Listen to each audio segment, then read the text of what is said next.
I learned this personal growth lesson many years ago from an unusual source, my boss on a construction site. And he taught me this. He said, you've got to have a want to. I was 20 years old and knew everything. Crazy Dave was 50 years old and, well, he knew nothing.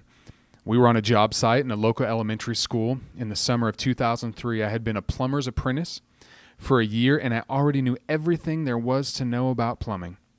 On this day, Crazy Dave, who received his nickname for being, well, let's just say a little passionate on the job site, he asked me to look for a certain fitting in our job box. A fitting in this case was a small piece of copper tubing that we needed to run a water line.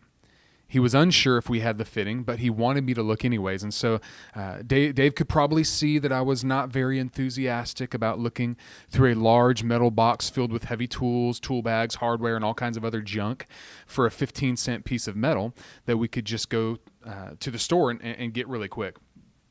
And so I walked down the long, silent hallway of the elementary school to the room where we were keeping all of our supplies. And I opened the box and nonchalantly, kind of pushed a few nuts and bolts aside and then pushed a few heavy boxes and bags and peeked around them to see if I could see a little glimmer of copper in the bottom of the box. And of course I couldn't see anything.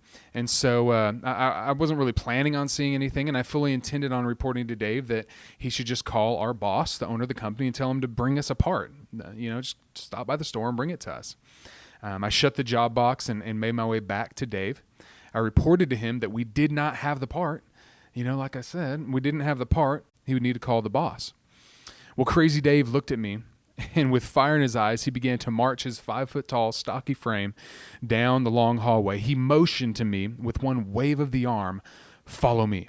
And I followed behind him like a toddler that was in trouble with his parents.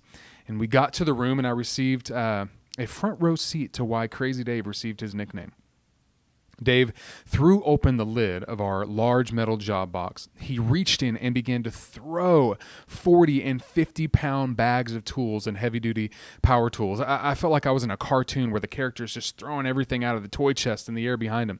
It seemed like he just kept pulling stuff out of this job box, pushing aside nuts and bolts. Screws were flying through the air, and I just stood back holding my breath, hoping that he wouldn't find that small copper fitting that I'd confidently declared was not in the box.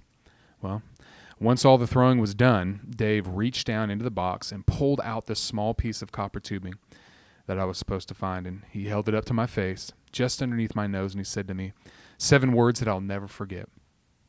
He said, "You've got to have a want to." And I'll repeat those same words to you today. Whether you're trying to start a business, increase your skill sets, or transform a community, you've got to have a want to. Whether you are leading your family, leading a company, or leading yourself, you have got to have a want to. You must have a desire that transcends what someone else told you to do or assigned to you. I implore you to identify, define, and write down your want to, because what you are searching for may be right underneath your nose.